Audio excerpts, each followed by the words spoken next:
That sound is the sound of our slide out topper awning rubbing against the slide itself. We have had this camper for 5 years now, I believe, and every single time it's windy, we get to listen to this, and it's super annoying. Today that ends. I'm going to show you how I fix it. Follow along to see more. It must be Maintenance Monday. Woo!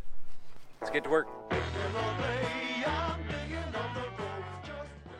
you haven't already subscribed, followed along, we have a lot of fun stuff that we do on Tuesdays, traveling around and all the places we visit and stuff. I think you'll enjoy it, so check it out. So what we're going to do today is we're going to replace the brackets for this slide out awning. And the purpose of replacing these brackets is it's going to elevate this bar up above the awning itself, because right now as it sits it rubs on the edge of the awning. This is our old awning brackets. This is the slide out cover 2 by Carefree of Colorado, and this is the slide out cover 3 by Carefree of Colorado. And the purpose of this bracket over this bracket is it's going to elevate this tube to a higher position so that it's no longer interacting. The awning right now, when it's in the out position, touches the edge of the slide, and when the wind blows it makes an awful racket. And it's really annoying. We've been dealing with this for years now, and I'm excited to get this new system in. Trouble is, this system's so old there's not much information on the internet about it. So we're going to have a little bit of fun today.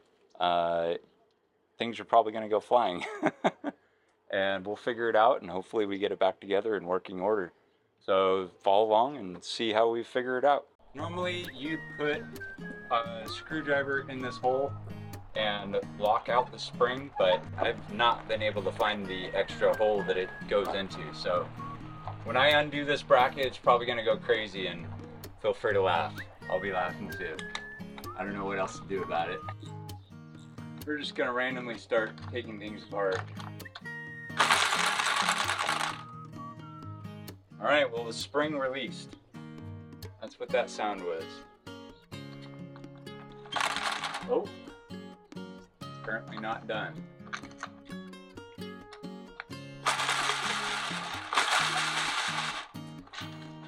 See what happens.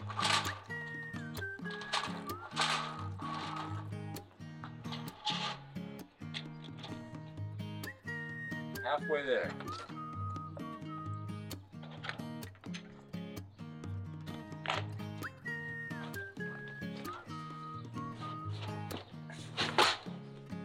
Ta-da!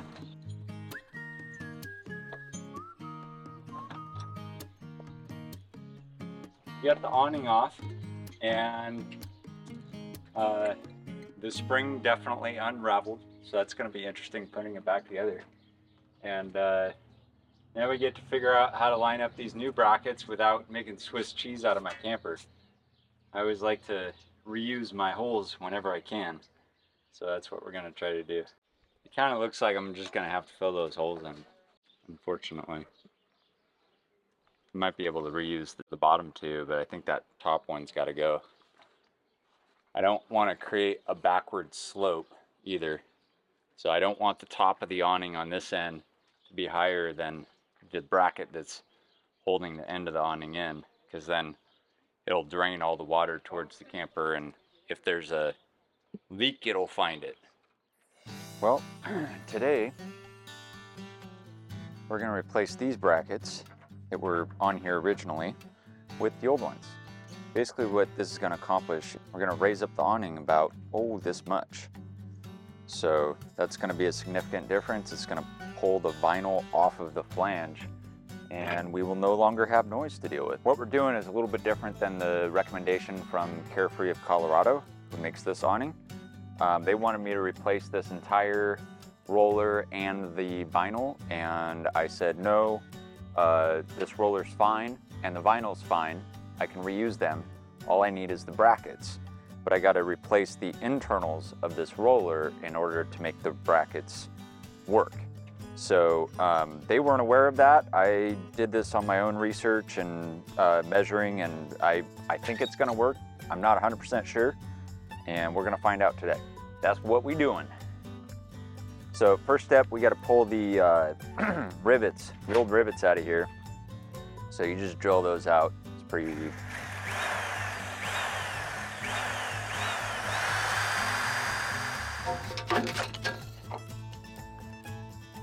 That's the old roller.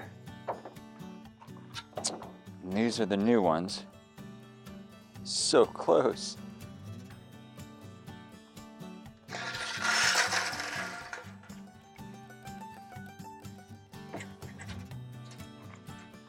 There's the spring. Question is, I'm gonna cooperate with this guy. Of course not.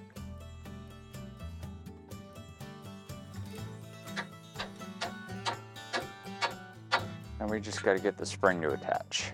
We're trying to get this into this pipe. It's really close. This might work.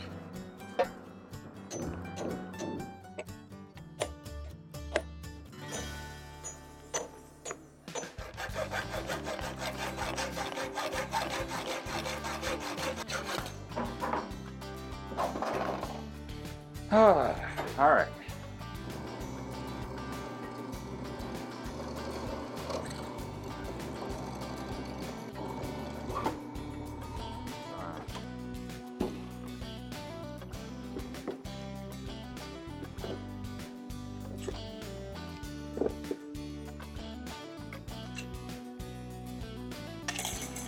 Perfect. All right, my friends. Well, my neighbors hooked me up. We got to use the drill press in the wood shop to drill the holes that we needed for this. They also had a skill saw that we were able to lob off the end that I mushroomed trying to beat this thing on there. One of my neighbors hooked me up with rivets and a rivet gun so I could finish these holes off and lock all this in. So we should be solid now.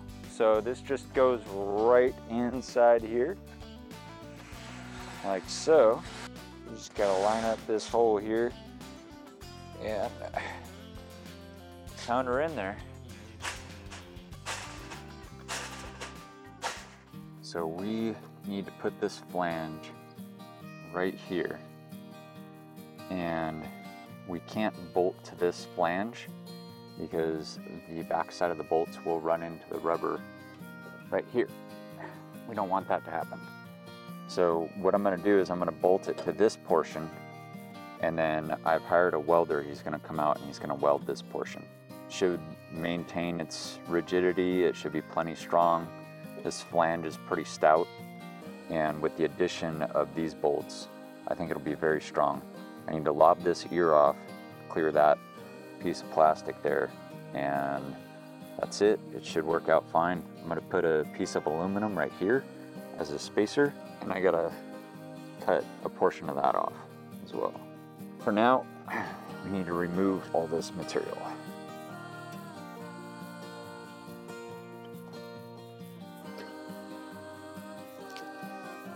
This plastic right here is in the way, so we're gonna lob off that ear.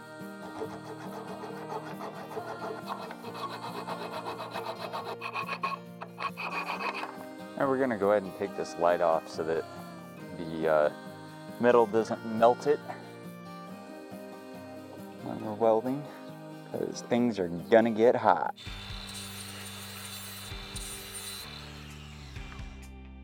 But yeah, top and bottom and even the side, if you can get in there, make it look pretty. Yeah.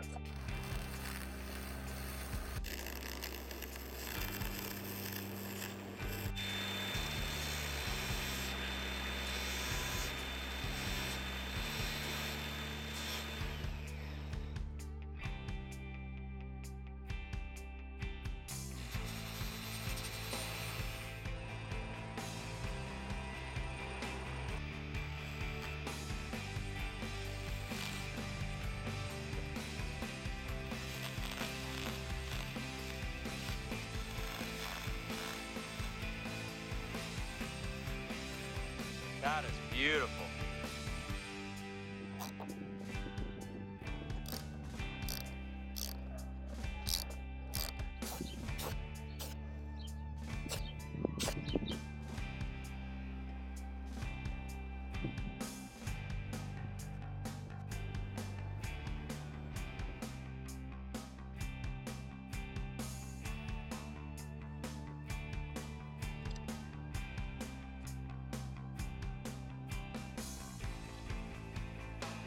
We got the new brackets welded, painted, bolted up, and they are ready for installation of the awning.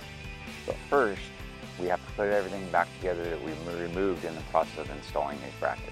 We got to reinstall this light. So we've got to move these holes down because the bracket is sitting a little bit lower and gets in the way of the light. So we're gonna drop it down about 1/4 inch. This next step is kind of interesting. You just slide these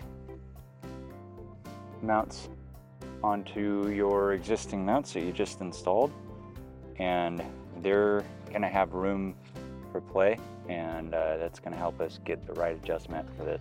On these ends, you'll notice on one side there's a notch, and there's a flat spot and a flat spot. On here, you'll notice there's a flat spot on bottom and a flat spot on top, and then a notch on the inside. And so we just gotta line the notch up, and you wanna keep pressure on this and then kind of rest it on the bottom here. And then you'll go over to the other side and line that side up, and then don't drop it on the ground while you're doing that. Ideally, this would be better with 2 people, but it is possible with 1. Okay, and then we're gonna take this little screw with the square head on it. We're gonna put it right in the end here. Hole is. Thread that sucker on there. Go ahead and thread this one on as well.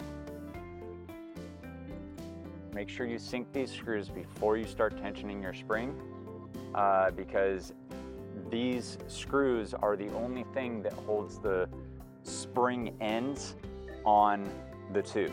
And so what happened to me is I started tensioning it, and the plastic ends migrated out, and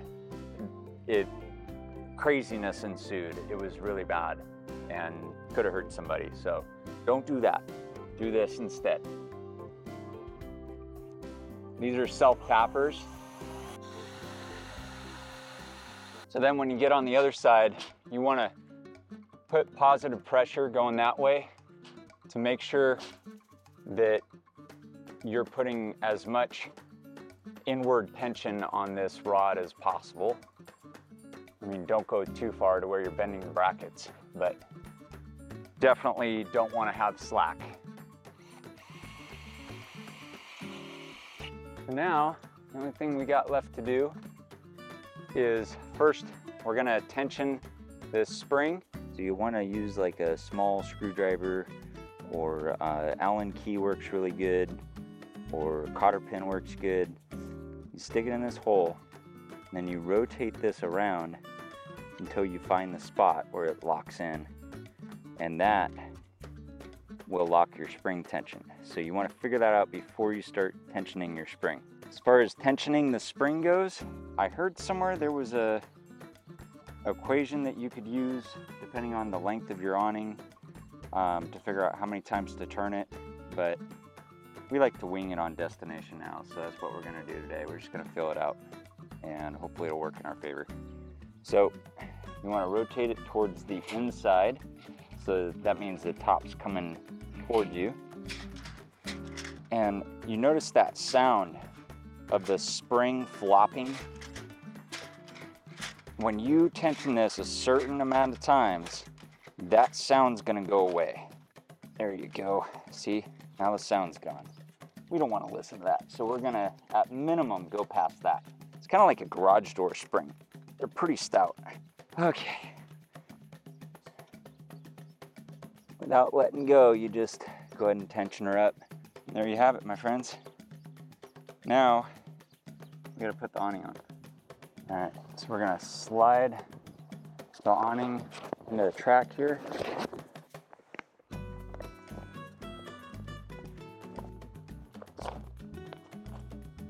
In most cases, you'll have a cord running through this end of your vinyl. At least I think so. In that case, you need to start on the same side as the part that slides into the channel on your camper, and you need to slide them both in at the same time. In my particular case, there's no cord in this. I'm reusing the vinyl from my old awning. Lucky for me, there's enough material here that it's gonna wrap around at least 6 or 7 times, which is gonna give it all the tension it needs. So what we're gonna do, instead of sliding it in, is we're gonna just shove it into this channel here. Then we're gonna let it wrap around itself, and I think that'll do just fine. I don't know how well that's gonna work, but I got a pretty good feeling about it. I think it's gonna work fine.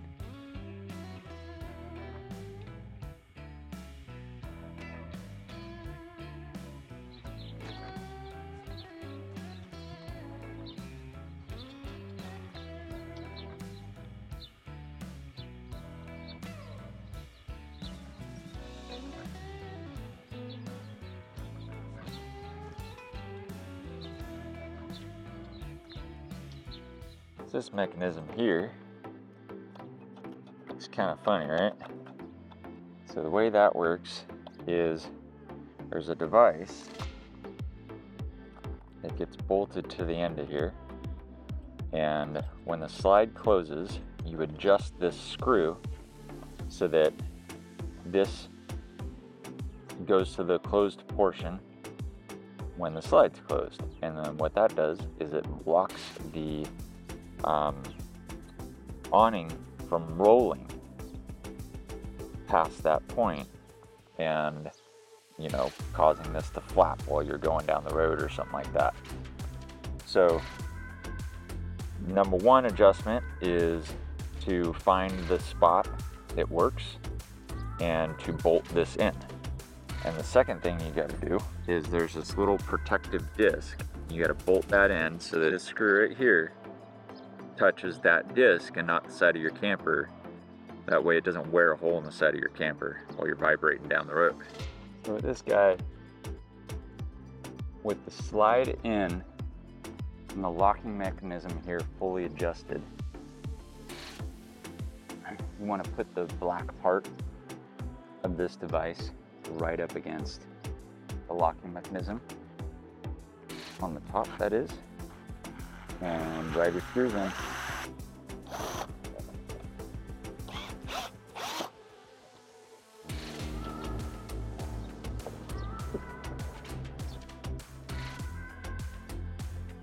In our case, this screw is almost at the end, but Here for Colorado provided us a longer one, so while this one would probably work just fine, we're going to put this one in for a little extra stability.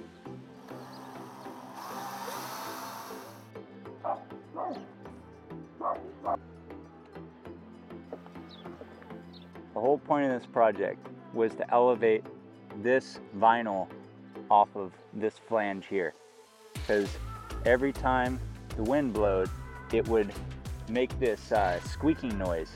And as you can see, it doesn't appear to be doing that anymore.